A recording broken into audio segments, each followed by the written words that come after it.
So hello everyone, welcome back to zero YouTube channel. This is Shivani Keswani और आज के इस वीडियो में मैं आपके साथ इंग्लिश स्ट्रैटेजी शेयर करने वाली हूँ बैंकिंग एग्जाम्स के लिए।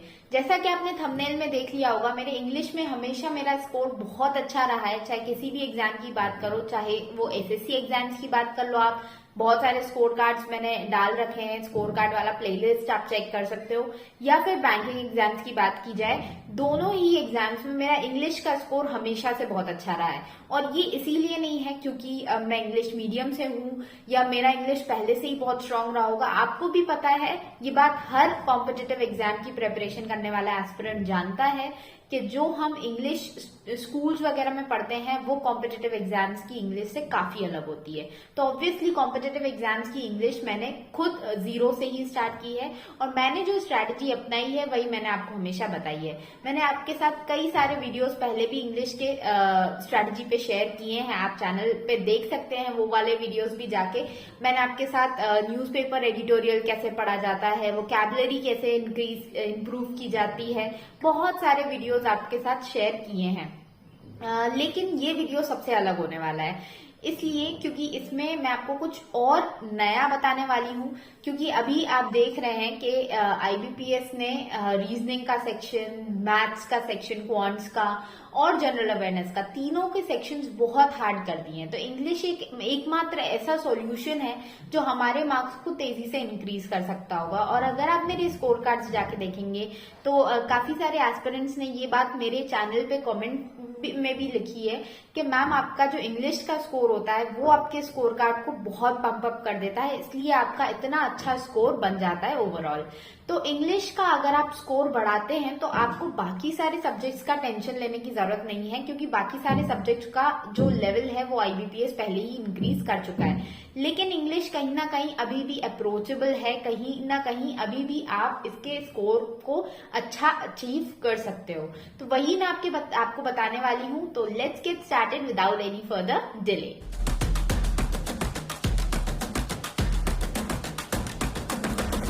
आगे बढ़ने से पहले मैं आपको बता दूं कि मैंने अभी रिसेंटली व्लॉग चैनल स्टार्ट किया है और उस पर मैंने कुछ व्लॉग्स डालना स्टार्ट किए हैं और कुछ लॉन्ग व्लॉग्स डाले हैं जिसमें मेरा भाई, मेरी फैमिली, वो लोग भी दिखाई दे रहे हैं। तो अगर आप चाहें तो वो जरूर चेकआउट कर सकते हैं जब भी आपका फ्री टाइम मिले।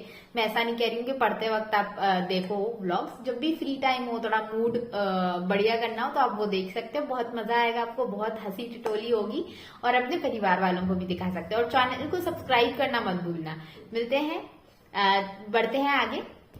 तो सबसे पहले तो मैं आपको एक चीज बता देती हूँ कि कई सारे लोगों के आपने वीडियोस देखे होंगे, लोग बोलते हैं कि आपको इंग्लिश में सबसे पहले तो बैंकिंग एग्जाम्स की हम इंग्लिश की बात कर रहे हैं, आपको एक तो रीडिंग करनी है, आपको वोकैबुलरी करनी है, आपको ग्रामर करनी है, आपको मॉक्स प्रैक्टिस करने हैं, आपको क्वेश्चंस प्रैक्टिस करने हैं और ये सारी चीजें आपको बताई जाती है। लेकिन मैंने भी अपने कई सारे वीडियोस में ये चीज बोली है कि आपको तीन चीजों पे बेसिकली फोकस करना है। एक तो आपको रीडिंग करनी है, एक आपको वोकैबुलरी करनी है और एक आपको ग्रामर करनी है। लेकिन आज मैं इस वीडियो में आपको बोल रही हूँ कि आपको कुछ भी नहीं करना, आपको सिर्फ रीडिंग पे फोकस करना है, क्योंकि रीडिंग अगर आपने कर ली तो और कोई भी चीज आपको करने की जरूरत नहीं पड़ेगी। कई सारे लोग बोलते हैं वोकैबुलरी के लिए आप word power made easy purchase कर लो, लेकिन मैं बोलती हूँ कि आपको वोकैबुलरी के लिए कुछ भी एडिशनल करने की जरूरत नहीं है। कई सारे लोग बोलते हैं कि आपको ग्रामर के लिए 120 रूल्स पढ़ने की जरूरत है। इवन मैं भी ये बोलती थी, बट मैं आपको बोल रही हूँ वो भी करने की जरूरत नहीं है। नीतू सिंह की बुक भी पढ़ने की जरूरत नहीं है, कुछ भी करने की जरूरत नहीं है, क्योंकि सारी जो चीजें हैं वो आपकी सिर्फ और सिर्फ रीडिंग से कवर हो जाएंगी। ऐसा मैं आपको आज जो स्ट्रैटेजी प्रोवाइड कर रही हूँ उसमें सिर्फ और सिर्फ रीडिंग का रोल होने वाला है और आपका जो स्कोर होगा मुझसे भी ज्यादा आप स्कोर कर सकते हो। कहीं ना कहीं मेरी भी कुछ ना कुछ जो खामियां रह गई वो मैं आपको बताऊंगी, जिससे कि आप वो गलतियां नहीं करोगे और मुझसे भी ज्यादा स्कोर आप कर पाओगे। आपने देखा होगा कि मैंने हमेशा से आपको रीडिंग पे हमेशा फोकस किया है, क्योंकि रीडिंग जो है वो आपको ना केवल इंग्लिश में हेल्प करेगी, क्वांट्स और रीजनिंग में भी हेल्प करेगी और साथ ही साथ आपकी डिस्क्रिप्टिव में भी वो हेल्प करेगी।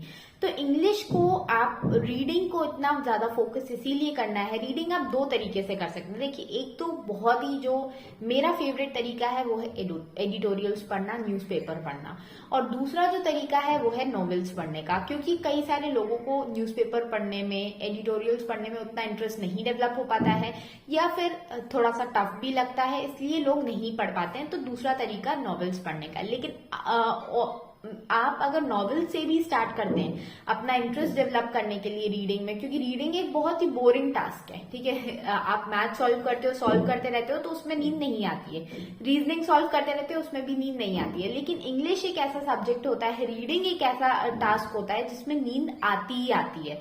तो रीडिंग को आपको अगर पहले आप अपना इंटरेस्ट डेवलप करना है तो उसके लिए जरूरी है कि आप कुछ ऐसा पढ़ो जिसमें आपका इंटरेस्ट आए। तो आप नॉवेल से स्टार्ट कर सकते हो, लेकिन अल्टीमेटली आपको नॉवेल्स पढ़ने के बाद जैसे इंटरेस्ट डेवलप हो जाए, आपको एडिटोरियल्स पढ़ना है ही है। क्यों? क्योंकि एडिटोरियल्स पढ़ने से ना केवल आपकी इंग्लिश अच्छी होगी, आपका जीए भी अच्छा होगा, आपको उसमें करंट अफेयर्स, आपका जो न्यूज है वो सारा कुछ उसमें कवर हो जाता है। थर्ड एंड मोस्ट इम्पोर्टेंट, आपके ओपिनियंस डेवलप होंगे जो आपको डिस्क्रिप्टिव लिखने में भी हेल्प करेंगे।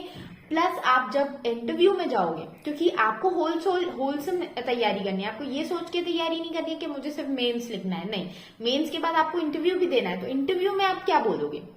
ऑब्वियसली जब वो आपको किसी करंट इशू के बारे में पूछेंगे तो आपके ओपिनियंस डेवलप्ड होने चाहिए। और आप ये मान के चलो कि मेंस के बाद इतना टाइम नहीं मिलता है कि आप बहुत सारे टॉपिक्स कवर कर पाओ। इसीलिए डे 1 से आप अपना इंग्लिश को इसी तरीके से बिल्डअप करो कि आपको वो बाद में जॉब करते हुए भी हेल्प करे। जॉब करते हुए भी कैसे हेल्प करता है? देखो, स्टार्टिंग पोस्टिंग्स तो आपकी यूजुअली सेमी अर्बन या रूरल रीजन्स में ही होती है, तो वहां पे आपको इंग्लिश इतनी काम नहीं आती है।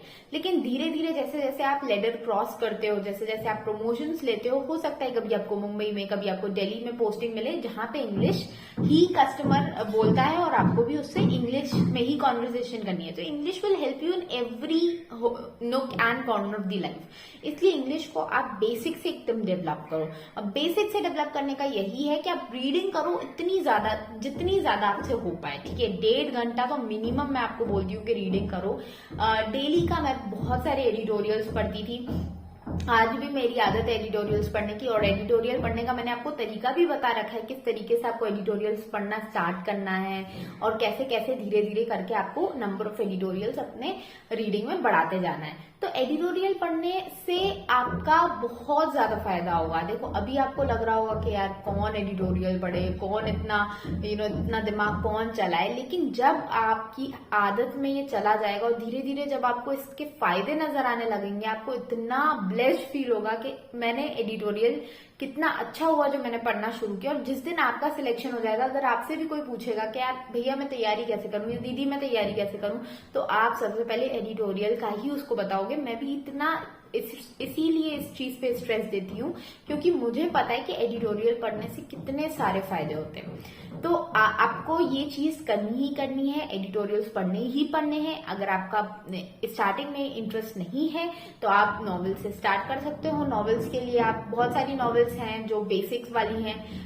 एल्केमिस्ट है बेसिक्स से, और द सीक्रेट है, ये आपको थोड़ा सा मोटिवेटेड भी फील करके रखाएगी और आप लॉ ऑफ अट्रैक्शन के बारे में भी जानोगे, कई सारी नई चीजें आपको पता चलेंगी। और भी कई सारी बुक्स हैं जो बेसिक्स आपके डेवलप कर देंगी, but I won't name many of them. ये 2 बुक्स मैंने आपको बताई, ये 2 बुक्स ही पढ़ लो, उसके बाद आपको एडिटोरियल्स पे शिफ्ट करना ही करना है, ठीक है। ज्यादा बुक्स नहीं पढ़ते जाना है, ये नहीं कि बुक्स पढ़ रहे हैं तो बुक्स ही पढ़े जा रहे हैं, नहीं। आपको बेसिकली इंग्लिश के लिए टाइम सेट करना है। दिन में मैं इतने घंटे इंग्लिश को दूंगा और उतने ही टाइम में आपको उतने एडिटोरियल्स पढ़ने जितने आपने सोचे हैं। धीरे धीरे करके आपको अपने टाइम में जो एडिटोरियल्स का नंबर है वो बढ़ाते जाना है, जिससे कि आप तेज पढ़ना शुरू कर दो। क्योंकि वहां पे एग्जाम में आपको लिमिटेड टाइम पीरियड मिलता है और लिमिटेड टाइम पीरियड में आपको इतने लंबे लंबे आरसीज मिलते हैं, वो आपको करने रहते हैं, ठीक है। तो एक चीज तो आपको ये समझ में आ गई कि रीडिंग करनी है। रीडिंग में या तो मैं एडिटोरियल पढ़ूं, और अगर इंटरेस्ट नहीं है तो मैं नॉवेल्स पढ़ूंगा। और नॉवेल्स पढ़ने के बाद मैं कुछ टाइम, जैसे ही इंटरेस्ट डेवलप हो जाएगा, I would move on to editorial reading. Next thing जो मोस्ट इंपॉर्टेंट है वो है आपके क्वेश्चंस प्रैक्टिस करना। क्वेश्चंस आप कहाँ से प्रैक्टिस कर सकते हैं? तो अड्डा पे डेली क्विजेस आते हैं, आप वो फ्री क्विजेस आते हैं वो आप कर सकते हैं, या प्रैक्टिस मॉक पे भी फ्री क्विजेस आते हैं आप वो कर सकते हैं। तो उस पर आपको क्या करना है, आरसीज लगाने हैं, ठीक है। कभी आपने आरसीज लगा लिए, कभी आपने एरर्स के क्वेश्चंस लगा लिए, कभी आपने फ्रेज रिप्लेसमेंट, कभी आपने सेंटेंस रिप्लेसमेंट, कभी आपने PQRS, कभी फिलर्स, इस तरीके से आपको क्लोज टेस्ट हो गया। ये सारे जो टॉपिक्स हैं आपको लिख के रख लेना है और डेली बेसिस पे 2-2, 3-3 टॉपिक्स के क्वेश्चंस लगाते जाना है। इस तरीके से आप करोगे तो आपको पता होगा कि आपने जो नॉलेज लिया एडिटोरियल से, जो जो पढ़ा, अब एडिटोरियल पढ़ते वक्त आपको अपनी वोकैबुलरी भी कैसे अच्छी हो जाएगी और आपकी ग्रामर रूल्स भी कैसे अच्छे हो जाएंगे, आपको खुद पता नहीं चलेगा। देखो, ग्रामर रूल्स में ये रहता है कि आप कितना ही रट लो आपको याद नहीं रहेंगे। तो at the end of the day आपको एडिटोरियल कैसे हेल्प करेगा, आपको पता होगा कि इस वाले स्टेटमेंट पे यहाँ पे एरर है, आपको पता नहीं है वहां पे कौन सा रूल लगा है, लेकिन आपको पता है कि वहां पे एरर है और आपको यही तो करना है एग्जाम में जाके। एग्जाम में जाके आपको ये थोड़ा ना लिख के आना है कि इसमें कौन सा एरर है, ऑब्वियसली नहीं बताना है। तो जितना बताना है उतने के लिए तैयारी करो ना, ठीक है। तो आपको ग्रामर के अपने आप रूल समझ में आने लग जाएंगे और आप उसको अप्लाई करने लग जाओगे क्वेश्चंस प्रैक्टिस करते वक्त। दूसरी चीज, वोकैबुलरी को कैसे अच्छा करना है, तो वोकैबुलरी जब आप नॉवेल पढ़ते वक्त या कोई रीडिंग कॉम्प्रिहेंशन सॉल्व कर रहे हो, या फिर आप जब एडिटोरियल पढ़ रहे हो, कोई भी ऐसा वर्ड आता है जिसका आपको मतलब नहीं पता है, तो पहले आपने पढ़ लिया, उसके आपने टिक टिक कर लिए वो वाले सारे वर्ड जो आपको नहीं समझ में आए, उसके बाद आपने उसको गूगल कर लिया, गूगल पे पढ़ लिया आपने उसको, जो भी उसका मतलब था, दैट्स इट, बस। एडिटोरियल में ये चीज बहुत अच्छी होती है कि यूजुअली वर्ड्स रिपीट करते हैं, तो रिपीटेडली जब आप सर्च करते हो और जब आप उसको पढ़ लेते हो तो वो धीरे धीरे करके आपके दिमाग में फिट हो जाते हैं, तो उसको आपको अलग से टाइम देने की कोई जरूरत नहीं है, ठीक है। तो आपने ना अलग से ग्रामर रूल्स पढ़े जो कि कभी याद नहीं होते हैं, ना अलग से आपने वोकैबुलरी पढ़ी जो भी याद नहीं होती है। आपने सिर्फ रीडिंग के बलबूते पे अपनी वोकैबुलरी भी अच्छी कर ली और अपनी ग्रामर भी अच्छी कर ली और स्कोर भी अच्छा कर लिया।